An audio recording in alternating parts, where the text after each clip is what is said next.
हुक्का लावण्यात आलेला आहे अशी माहिती समोर येते. तुम्ही प्रमुख मागणी केलेली होती त्या संदर्भात. नाही, हे पहा, मी ही सभागृहामध्ये मागणी केलेली आहे. वाल्मिक कराड का अमुक तमुक असा विषय नव्हता तो.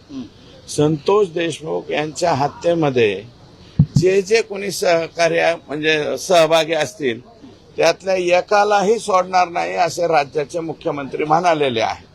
आणि याच्यामध्ये पोलिसांनी एसआयटीनी जे काय काम केलेलं आहे त्यानुसार जे जे फर्दर आता डेव्हलपमेंट आहे त्याप्रमाणे माननीय कोर्ट जे आहे त्या बाबतीमध्ये ऑर्डर करतंय. याच्यामध्ये ह्यांनी मागणी केली त्यांनी मागणी केली किंवा काही याचा विषयच नाही.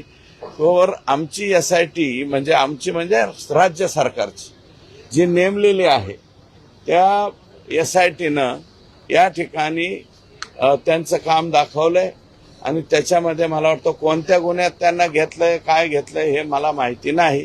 परंतु आता ह्याच्यामध्ये कुणालाही सोडणार नाही. कायद्याच्या कचाट्यात जे जे सापडतील ते कायद्याच्या अंतर्गत पोलीस यंत्रणा आहे. आम्ही कोणी बोलून तसं काही होत नसते.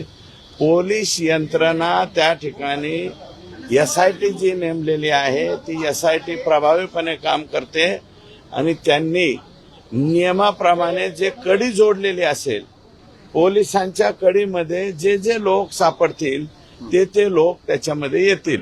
आज तिथे काय घडलंय हे एक्झॅक्ट मला अजून माहिती झालेलं नाही. अजूनही कोर्टाच्या पुढे मला वाटतं अर्ज केलेला आहे एसआयटीने. एवढीच माहिती मला कळालेली आहे. पुढे काय झालं हे मला माहित नाही.